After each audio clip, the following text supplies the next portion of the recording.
जय हिंद साथी। सारे देश में यूजीसी के नए कानून पर हाहाकार मचा हुआ है। कैंपसों में आग खौल रही है। आपको दिखाता हूं यूजीसी के राजपत्र में है क्या, उसका उद्देश्य क्या है। ये मेरे पास है भारत का राजपत्र, आप देख सकते हैं। मैं इसका उद्देश्य पढ़ता हूं। इसका उद्देश्य है धर्म, नस्ल, जाति, लिंग, जन्मस्थान या दिव्यांगता के आधार पर विशेष रूप से अनुसूचित जाति एवं अनुसूचित जनजाति, सामाजिक एवं शैक्षणिक रूप से पिछड़े वर्गों, आर्थिक रूप से कमजोर वर्गों, दिव्यांगजनों अथवा इनमें से किसी के भी सदस्यों के विरुद्ध भेदभाव का उन्मूलन करना तथा उच्च शिक्षा संस्थानों के हितधारकों के मध्य पूर्ण समता का समावेशन को संवर्धन देना। मतलब कि समता मूलक भाव बना रहे कैंपसों में। इसका मूल उद्देश्य यही है। बहुत शानदार उद्देश्य है। अब समस्या यह है कि दिक्कत कहां आ रही है, मैं वो समझाता हूं आपको। देशी भाषा में समझे तो विश्वविद्यालयों में एक कमेटी बनाई जाएगी 10 लोगों की। उस कमेटी में कौन कौन लोग होंगे?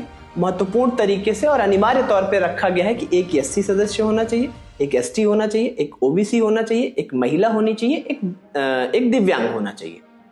और भी उसमें तमाम सिविल सोसाइटी के लोग हैं, कॉलेज की अथॉरिटी के लोग हो सकते हैं। उसमें सवर्ण या जनरल कैटेगरी का कहीं कोई जिक्र नहीं है।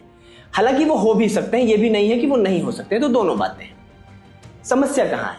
उनका काम क्या है? उनका काम है कि कैंपस में जाति के आधार पर जहां शोषण हो रहा है, धर्म के आधार पर जहां शोषण हो रहा है, या महिलाओं के प्रति जो शरारत हो रही है, दिव्यांग के प्रति शरारत हो रही है, उस पर अंकुश लगाना, उसे रोकना। तो बहुत शानदार कदम है। इसमें खराब बात क्या है? इसमें दिक्कत कहां आ रही है? इसमें दिक्कत आ रही है कि इस पूरी व्यवस्था में सवर्ण समाज के छात्र को या अध्यापक को नहीं शामिल किया गया है। मतलब सवर्ण छात्र अपने ऊपर हुए भेदभाव के लिए इस कमेटी के समक्ष शिकायत नहीं कर सकता है। यह मान लिया गया है कि उसका अपमान हो ही नहीं सकता। यह मान लिया गया है कि उसके साथ भेदभाव हो ही नहीं सकता। आप भी सोच रहे होंगे कि सवर्ण के खिलाफ कैसे भेदभाव हो सकता है।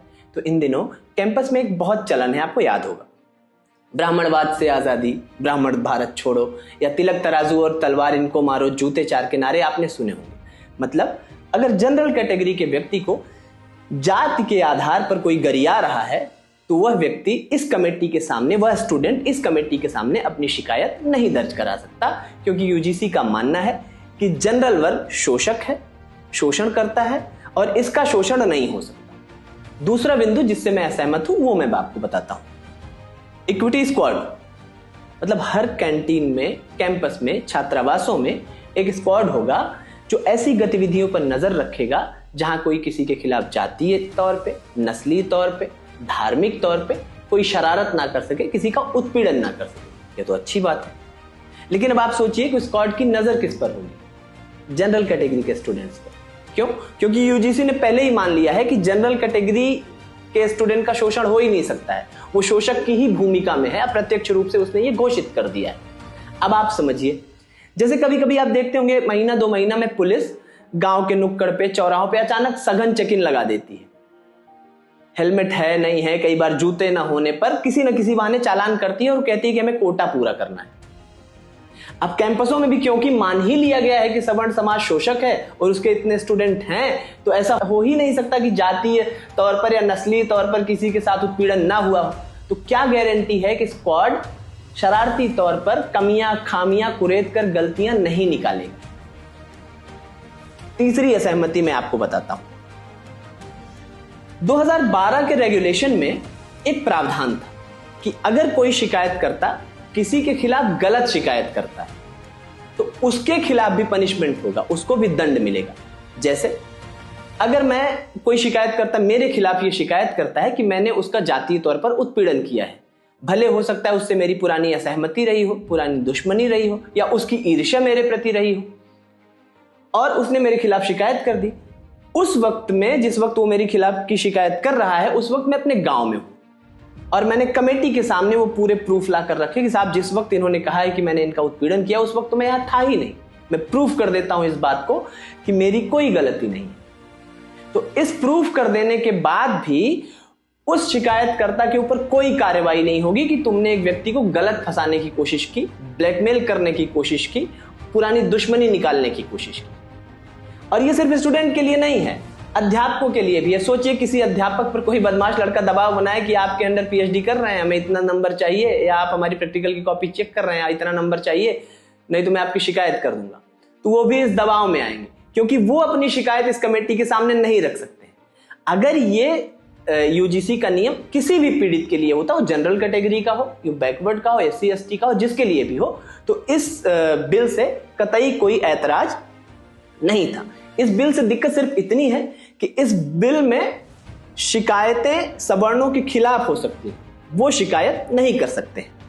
जबकि आर्टिकल 15(1) कहता है कि राज्य किसी भी नागरिक के खिलाफ केवल धर्म, मूल वंश, जाति, लिंग, जन्म स्थान या इनमें से किसी के आधार पर भेदभाव नहीं करेगा। लेकिन यहां तो सवर्ण होने के नाते भेदभाव हो रहा है, मतलब संविधान खतरे में है। मतलब ये मान लिया गया है कि सवर्ण समाज पूरी तरह शोषक है और समता मूलक समाज की स्थापना में उसका कभी कहीं किसी हाल कोई योगदान नहीं है। तो यूजीसी वालों, जरा ये बताओ कि बाबा साहब भीमराव अंबेडकर जी ने जिस बौद्ध धर्म की सर्वाधिक पैरवी की, वो गौतम बुद्ध किस समाज से आते थे? महावीर जैन किस समाज से आते थे? दुनिया में सबसे बड़ा जन आंदोलन खड़ा करने वाले महात्मा गांधी किस समाज से आते थे? चंद्रशेखर जी, जेपी जी, लोहिया जी किस समाज से आते थे?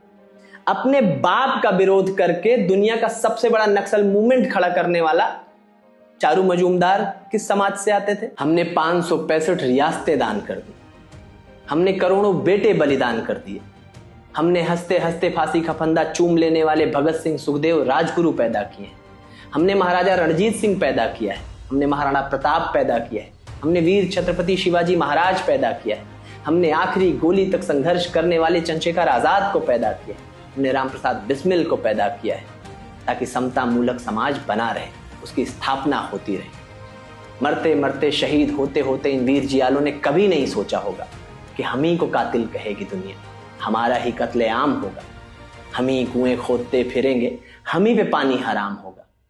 कुर्सी पर बैठे लोगों, नाप लीजिएगा किसी दिन, तिरंगे के केसरिया में रंग से ज्यादा हमारा रक्त होगा, और आप हमें ही खलनायक बना रहे हैं। एक बात और ध्यान रखिएगा, ये साजिश किसी दलित भाई की या किसी पिछड़े भाई की नहीं है, उन्हें टारगेट मत करिएगा।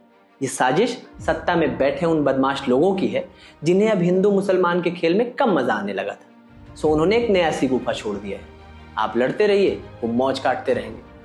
मेरे हिस्से के पागलों, याद रखना, जिंदा रहना है तो हालात से डरना कैसा, जंग लाजिम हो तो लश्कर नहीं देखे जाते, लड़ेंगे। इनकलाब जिंदाबाद।